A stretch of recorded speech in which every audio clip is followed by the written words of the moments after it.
launch into the game. Let's see what happens in this set of games. Now here we are. Switch the scene, says Matty Moo Moo. And here we are. Welcome everyone. Welcome to this set of games between Zane Nyack, I'm just going to call Zane, and Mr. Dodo for the Australian Open. These two players are being seeded into the Division A bracket, and they are in Group 2.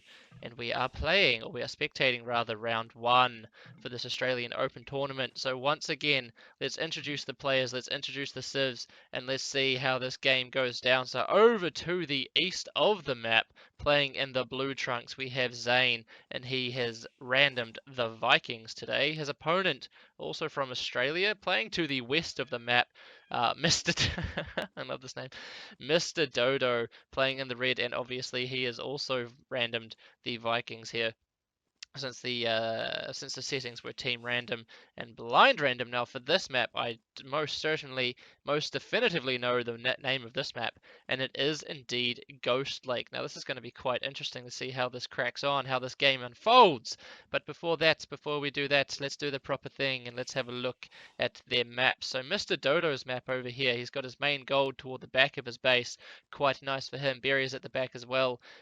Nice and cushioned against the wood line that it looks like he's trying to take. He's finally got the lumber camp down, so he should be good there.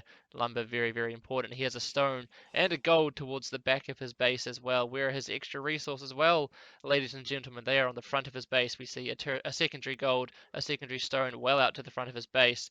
Actually, that concludes his resources. Fantastic. He's missed a couple of sheep here, but it's Ghost Lake, so he can always move out into the middle of the map and find some extra ones if he really needs to. So Mr. Dodo's map overall not too bad. The only bad thing is for him that he is rather close to this ice, this unbuildable ice section here of the map, which means extra TCs forwards are going to be quite difficult for him to do as well, since he does have a bit of a crater, a little bit of a hill rather toward the front of his base. This is going to provide a nice launching platform for Zane if any aggression from him does come in. But an extra town center could be plonked up here on the gold as well as back here on this wood, and he should be okay in terms of that. Now his opponent Zane, what's his map looking like? Well, his map, not too bad really. He's got some wood at the back of his base. Unfortunately, it is on a hill, which means that, a tower behind here, for example, could be really, really strong if Mr. Dodo decides to go for that. Of course, probably won't. But an extra TC could also come up down here and should be fine. He's got a stone sitting on the same hill as well as his main gold at the bottom of said hill as it arches around his base. Secondary stone towards the front of his base as well as his secondary gold. Berries out on the front and his other gold well out to the north of his base. So he's in a little bit of a pickle when it comes to that. But the saving grace for him is that he does have quite a nice location. He's got quite nice locations to put TCs down.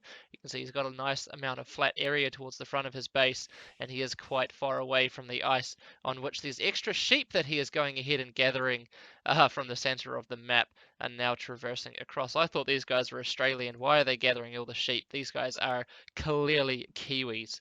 But anyway, what are we going to see? What are we going to see? Well, Vikings, obviously, a very, very strong civilization when it comes to economy, and the fact that it is team random means that a civilization advantage is not going to be coming into play here at all. A very common strategy, a very well played out strategy on Ghost Lake is a drush, owing to the fact that the Ghost Lake map is generally quite open and quite difficult to wall, although if anyone's been watching the current or the recent Escape Gaming tournaments between in which Doubt was playing, he found a way to wall quite a few Ghost Lake maps, so maybe that should be taken with a pinch of salt. But like I was saying, drushing is going to be very common, and I imagine that both of these players are going to be going for a drush, as we see 4 villages over on wood for both players. It could be indicative also of archers, it could be indicative of men-at-arms, but we'll just have to wait and see around about now when the barracks will be thrown up. Should a drush be coming up? And what's this cheeky wee villager doing?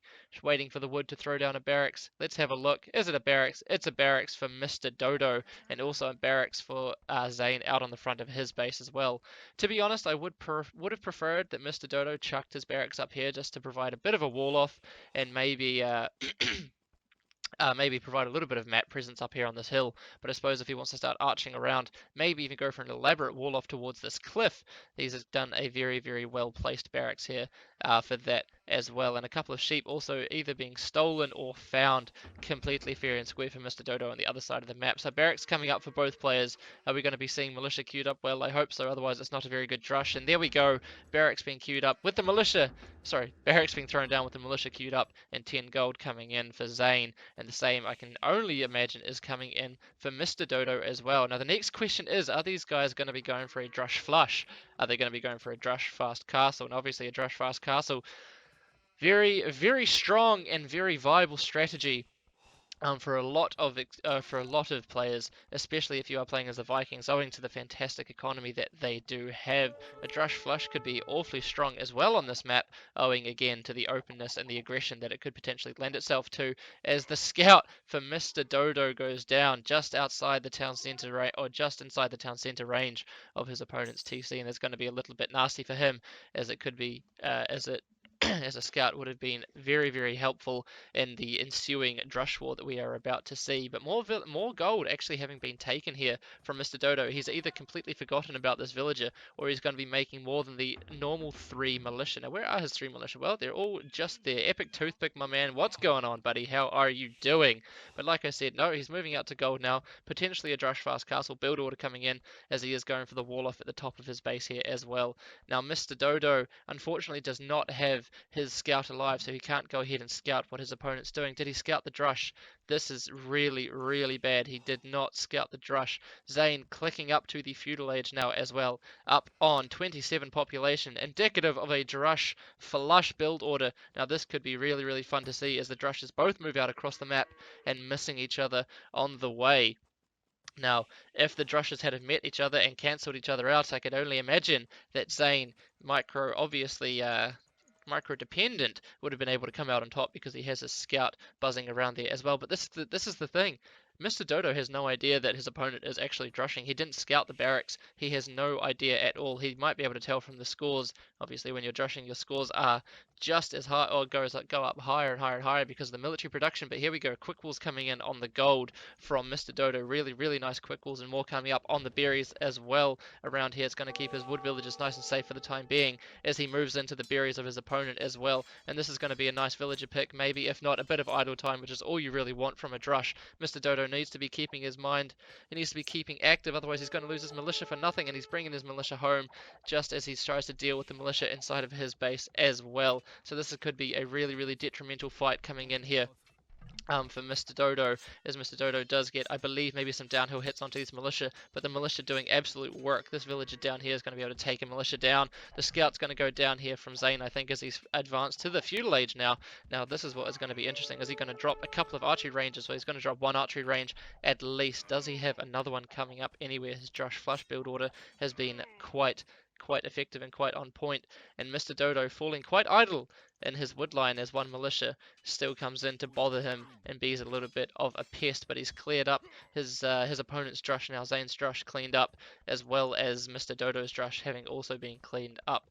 Now the double archery range coming up for the blue Viking player over here, Zane, and that's what I really like to see. I really like to see him pushing out, and when he pushes out with archers and really gets into the economy here of Mr. Dodo, who, by the way, is still not completely fully walled up, and I can only imagine with this late uptime that he's going to be going for that Drush Fast Castle as well. Although in saying that, his resources terribly, terribly low, so either he was expecting the Viking economy to really kick into overdrive, or whatever is going on, he still has not got the resources to click up, and he's going to have no choice but to engage in feudal age aggression as well. Obviously, with these walls coming up, it's going to keep him nice and safe for the time being.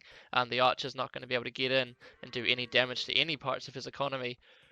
But that is also dependent on the fact that he has to wall up the rest of this here as well, or else Zane's going to be able to find his way in past this woo, and he's going to be in a nice position to be able to really wreak havoc on Mr. Dodo's economy. And we can see the archers on the minimap now coming across. Those are not archers, that's 1 archer and 3 villagers. The villager's going to run into a pesky wolf, but they're going to batter them down with those pointy sticks and knives that they have, so he's going to be totally okay there.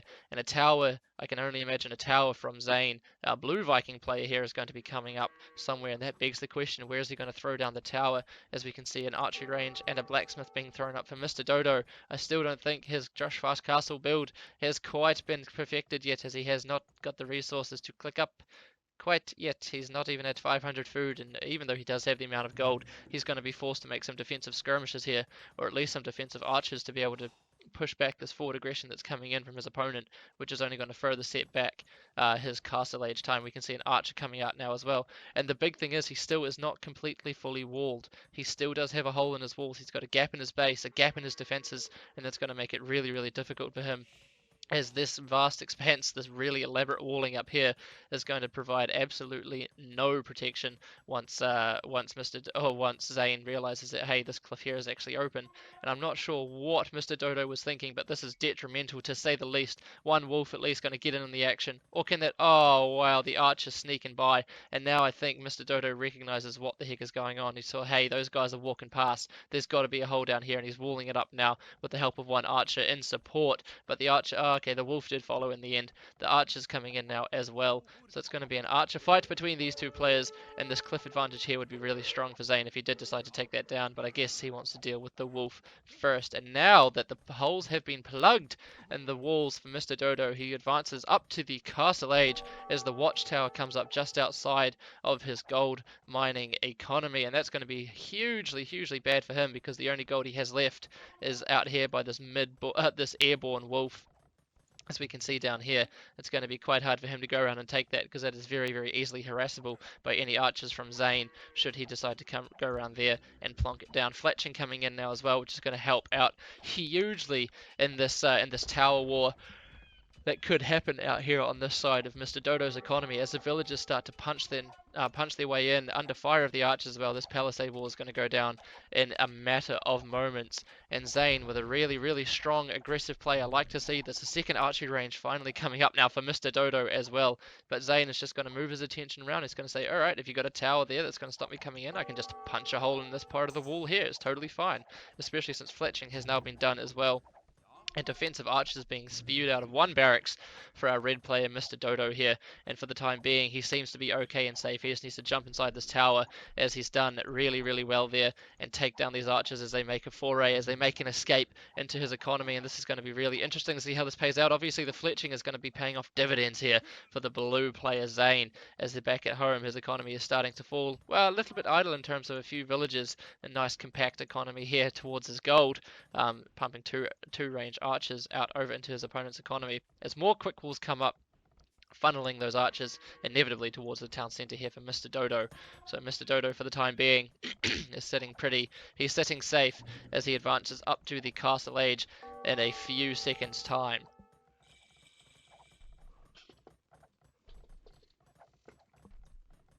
Now the upgrades that we're going to be seeing coming in, he's going for crossbow, very, very nice. It's going to give him the range and the tech advantage that he needs potentially to be taking these fights a little more cost effectively, but running his units into the archers of his opponent there just like that, not going to be helping out too much, especially since fletching has still not been done. Now this is the point where Zane has to be thinking, right, opponent's in the castle age, his economy's got to be a little bit weak. He can't throw up an extra town centre because he's already mined some resources here for the stone. Does Zane actually know much about the economy, the map of his opponent? Well, yes, he does. He knows that he's got one stone out here towards the front of his base, and I can't quite remember the other stones out here as well. So he could be thinking, hey, it's probably not going to be happening that he's mining any stone. So he's going to be throwing up a defensive siege workshop instead, which again he can scout. He sees this defensive siege workshop, and he's going to know, right, kind of got to retreat now. The aggression didn't pay off in as much effect as I would have liked.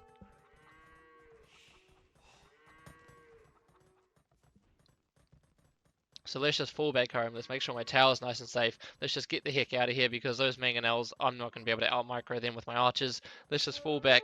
Let's play defensive. Let's wall up a little bit at home, and let's just get ourselves up to the castle age so that we can play on even technological terms as well. Market being thrown up, as well as villagers having been moved out to stone, looking to throw up those extra town centres once he does advance finally to the castle age. The crossbows here only have fletching on them at the moment. For Mr. Dodo, but he's going to be able to push his opponent back across the map to where he came from get going, go home, we don't want you here. A couple of skirmishes being thrown out now as well from Zane. But of course, under influence of the fantastically strong Viking economy and a little bit of market magic, Zane's going to be able to buy himself up to the Castle Age, and he'll be able to defend from this quite easily and quite conclusively, I would say. This amount of army here is going to be able to take down it's going to be able to take down the crossbows that are coming out across the map for his opponent that have now decided to go back across the map as well. It could have been a mispatrol, or maybe he's bringing his army home for some weird ass reason. I'm not really sure. He's moving out with a ram now as well to take down this tower, or this watchtower that Zane chucked up, just because it's a bit of a pain in the ass sitting outside of his base. So now there's a bit of a lull in the action, a watchtower and defense coming up now as well on the stone mine for Zane. Really nice placement. It's going to provide a bit of protection for the sort of nasty looking wood that he is currently taking, as well as his stone mining operation, keeping them nice and safe as he advances up to the Castle Age. But the good thing is that he has more or less stalled his opponent, or not stalled his opponent, but he's stunted his opponent in just enough time, or just enough to be able to get up to the Castle Age without Mr. Dodo pushing out across the map and doing any real eco damage. And this is the thing: if you do a Drush Fast Castle, you really need to make your or you really need to push out and do the damage to your opponent with your technological advantage as soon as you can, because as soon as your opponent gets up to the Castle Age, assuming you haven't thrown up any extra town centers, they're going to have done so with more of a larger economy, and they're going to be able to get those upgrades in a lot sooner than you are. You can see Bodkinera only now just coming in for Mr. Dodo, and he's been in the Castle Age for quite some time because he's had to throw up a siege workshop, he's had to get the other upgrades, and he's had to throw up a watchtower which denied his second town center. So he hasn't actually been able to push out across the map and do the damage that he really needs to if you're doing a Drush. I say Drush Fast Castle, but it wasn't the fastest castle time ever. But here we go, Zane up into the Castle Age now finally as well.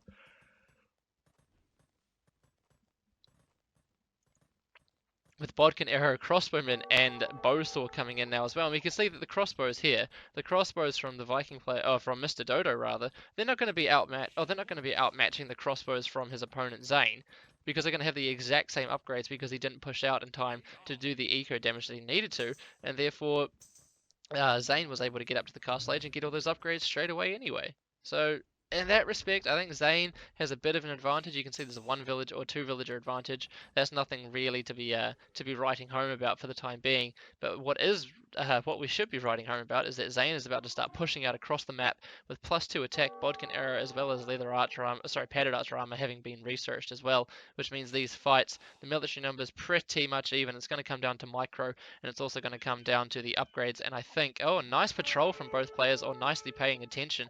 I think Zane's micro is going to be a little bit stronger. He does have these skirmishes in the mix as well, and he's going to be able to take down the crossbows here of Mr. Dodo, as Mr. Dodo attempts a couple of splits, but a very, very decisive, a very conclusive fight there for Zane, and he now takes the military advantage back off of his opponent, and now he can start pushing out and trying to do the eco damage that he tried to do in the feudal age to his opponent. He is wary though. I imagine he is wary that that Mr. Dodo does have a siege workshop up in defense back at home as well. And if we switch over to Mr. Dodo's point of view, we can see Mangonel coming out in defense as well. Leather archer armor now coming in for Zane. So any straight up crossbow fights are going to be going so heavily in favor in terms of the upgrades and technological advantage for Zane. That is, as he moves around into the economy, tries to see what damage he can do to the economy. Stone mining operation here has been evacuated from Mr. Dodo, and brings his crossbows back home and starts to bring them around to try and clear up this little foray, this little contingency of crossbows that are moving into his economy now.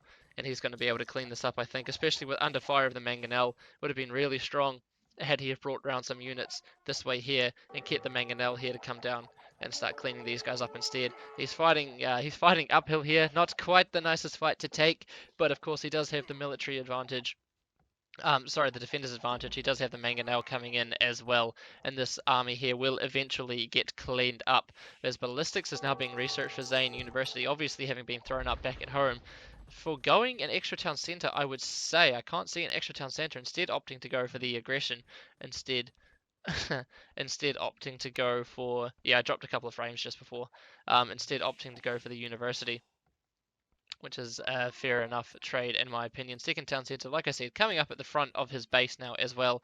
And the villager lead, even though the two town centres has been up for Mr. Dodo for quite some time, the villager lead has not really been that conclusively in his favour at all, owing probably to the fact that he was advancing to the castle edge and maybe just idling his TC, because I don't think any villager picks have actually occurred. A little bit of a skirmish between the archer units here, between the two players, but of course Mr. Dodo thinking, I don't really want to take that fight for some weird reason, and Zane not even really realizing that there is a fight going on at all. Mangonel coming over, this could be a big shot, it could be huge, a nice split there from Zane, a little bit superfluous as a Mangonel shot had missed anyway, and more splitting and ducking and dipping and diving and dodging, but eventually these crossbows here, +2 armor or not, are going to get cleaned up by Mr. Dodo, as again, defender's advantage, Mangonel, and a third range having been thrown up for Mr. Dodo as well, maybe sensing that his grip on the game is not quite as tight as he would like. Third town centre now up for Zane at the northern flank of his base, securing some wood, securing one of his extra golds as well, so he's going to be in a nice position economically. As we can see, the villager lead, so there's no real definitive villager lead here for either of these players, so it's just going to be turning into a stock standard Viking war as more elaborate wall-offs. Wow, Jesus. More elaborate wall-offs. Maybe this is where Noodle got her ideas from after having watched Mr. Dodo, and Bowsaw only just coming in now as well for Mr. Dodo. That's going to have been hurting his economy quite heavily as well. But this is where it was going to be, this is where I wanted to bring in the fact that we also had to focus on the fact that the area or the room into which Mr. Dodo could boom with his initial map was not going to be as vast and not going to be as big as the area for his opponent Zane, and we can see that now he's starting to get a little bit clumped up here. There's not going to be much room to place down farms. He's going to have to start branching out toward this northern area here, which means he's going to have to start getting some map control as well. But in saying that, map control is what he's getting as he's starting to push out across the map with leather archer armor on the way. But remember, Zane already has leather archer armor. He's anticipating a mangonel as well because he's already spread his units out. And thumb ring also coming in. That's going to be a huge upgrade. Bad patrol there for Mr. Dodo, as he just doesn't patrol. A lack of patrol as he moves into those units from his opponent. A little bit unfortunate as he's lost a couple of... well, to be fair, actually, he came out on top of that trade, since he took down 2 crossbows, but the big thing here is Mr. Zane, up to the Imperial Age. Really, really nice, and something that we commonly see from the Vikings player as well. You can see that he has such a small amount of farms, but the Viking economy just so strong, and if you're only going crossbows, you only need a few farms to boost yourself up to the Imperial Age in a really, really nice time. So Zane up to the Imperial Age, he'll be there in a minute or two, whereas his opponent, I don't believe, well, I'm on his point of view, and he's approaching, he's getting closer and closer to that Imperial Age click, but he's not going to be there before his opponent, obviously, but he's not going to be there before his opponent at all, as the Ram now starts to move in on this town centre on the front for Zane, or of the town centre. Sorry, the town centre of Zane, rather, and a mangonel behind it as well. The mangonel could do some nice damage. The couple of mangonels firing upon this town centre. Those villagers are going to be wanting to get the heck out of there as well. But a defensive mangonel now coming over for Zane as he throws up a 3rd and 4th archery range out in the front of his base. Now, how many siege workshops does this man have? Well, he's only got 1. He's got mangonels being queued up from both. He's got the wood. He could throw down another couple of archery ranges, another couple of mangonels. A really nice mangonel trade there, a 1-for-1. Not too much of a mango tango that we got to see, but again, some nice splits, ducking and dipping and diving and dodging coming in from the blue player's aim, but really nice mangonel shots here from Mr. Dodo as well, and he's really starting to put the pressure on. He's starting to go aggressive, and this is what we like to see in Vikings wars. There could be a nice split coming in here as well. Really nice attack ground from Mr. Dodo as he does get his mangonel eventually taken down though, and now this forward aggression that he was trying to put on has been stopped. It's been stalled. Really strong defensive play here from our blue player Zane, and he's about to have the all-important Imperial Age upgrade kicking in as well in just a matter of moments. Arbalest potentially onagers, siege rams, chemistry, bracer, all those fantastically strong upgrades. And to be fair, this wall doesn't actually do anything because Zane can still walk in down here. But all those upgrades are going to be making this so strong for Zane as he starts to push in. What's he going to be going for first? Well, that's the big question we have to be focusing ourselves on, isn't it? And Zane buying and selling a little, doing a little bit of market magic so he can get forward. Arbalest, Arbalest coming in now as well. Is he going to be selling to be able to get Bracer? Well, it looks like he is because Bracer's coming in now as well. Obviously, he didn't have quite as many farms as one would like when trying to go for those all-important food-based upgrades. But here we go. He's starting to push out now as well. Again, wide formation, or staggered formation rather. Very strong idea from him as he realizes that his opponent does have mangonels out on the field. And Mr. Dodo coming over here, I can imagine, to plug up this wall here with, plug up this hole with some walls.